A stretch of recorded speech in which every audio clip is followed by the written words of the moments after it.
Hey, what's up, ghouls and gals? Welcome back. It's almost the end of the year already, if you can believe it.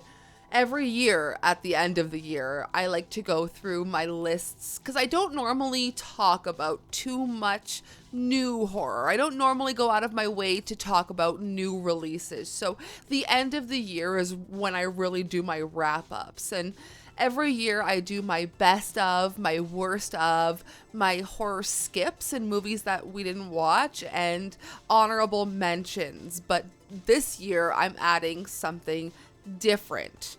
2025 horrors that maybe you haven't seen, that you possibly didn't have on your radar, maybe some that were released in 2024 but didn't get a wider release until 2025. And I just feel like a lot of these films kind of flew under the radar, and I want to talk about them.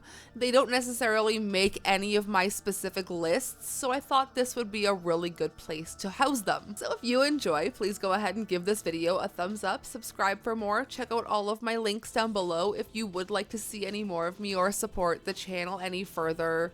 Let me know if you have seen any of these movies.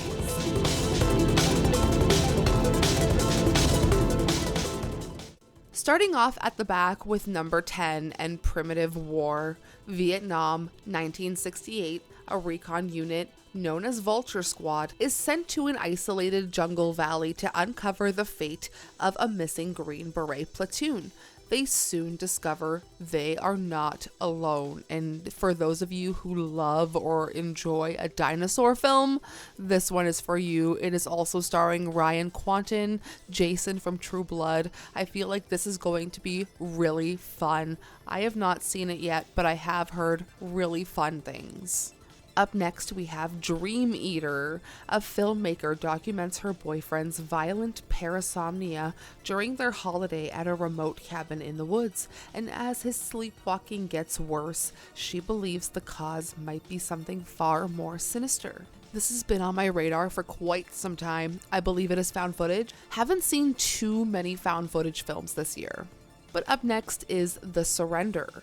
When the family patriarch dies, a grieving mother and daughter risk their lives to perform a brutal resurrection ritual and bring him back from the dead.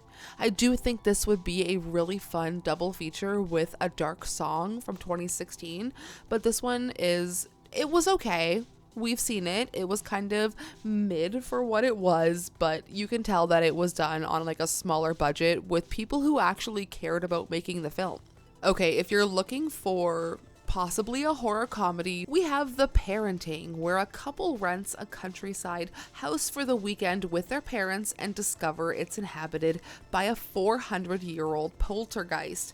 The cast for this is insane. Edie Falco, Lisa Kudrow, what's Hank from Breaking Bad? I forget his name in real life. But also Parker Posey and Brian Cox. So if Brian Cox doesn't sell it for you, I don't know what will. But let's move into a film called Pitfall. I've not seen this one yet, but it does star Alex Esso, who we love around here. After a young man gets separated from his friends in the woods, he falls into a 10-foot deep pit of spikes, impaling him through the leg and leaving him trapped. He quickly learns that the fall was not an accident. This could go either way. Like I said, I have not seen this one, but it feels like one of those kind of themes that could be either really good or really redundant.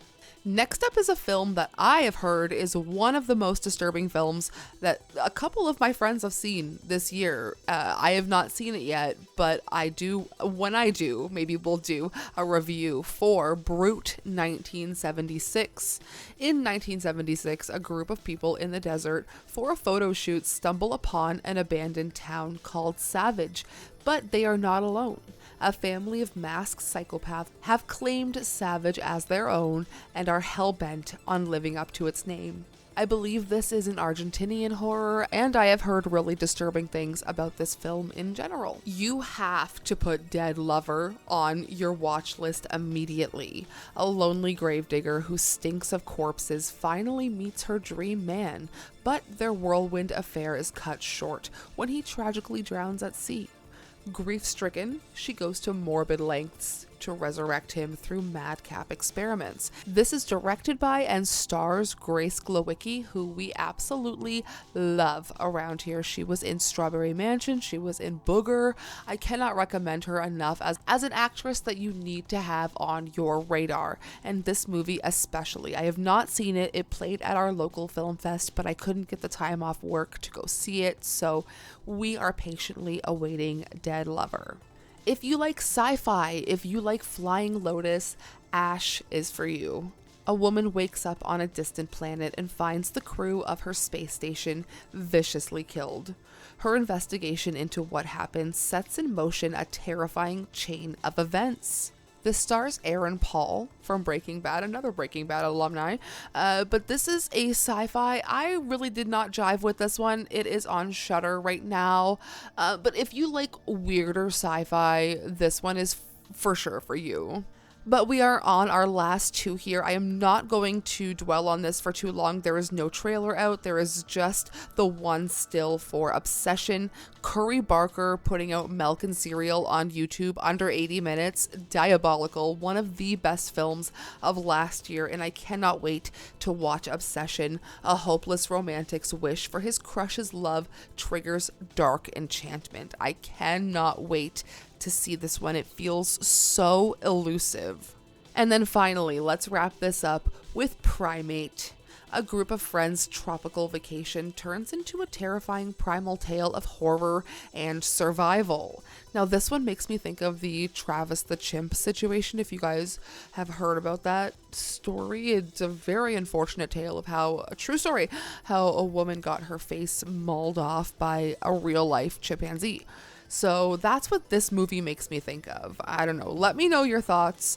Let me know what you think of Primate. So there we have it. 10 movies from 2025 that were released this year that didn't fit on any of my specific lists, but I wanted them to have a home here as recommendations for the channel. So let me know if you put something new on your watch list from this video. Let me know if you've seen something from this list. Out of this list, we have seen The Surrender, The Parenting, Ash, and that's it. So there's a lot that are still on my radar and that I wanted to share with you so that we could kind of look forward to those films together. So I will leave you there. I will see you guys very soon. We are, as I'm filming this, it is November 19th. My birthday is November 22nd, and for this weekend, we are hosting our film fest free on Patreon. So it will, if you are still watching this after that, like, you can still watch all the movies. They will be up and have your own little film fest. And I just love this time of the year. So I will see you guys very soon. Thanks for watching. Thanks for being here. Sayonara.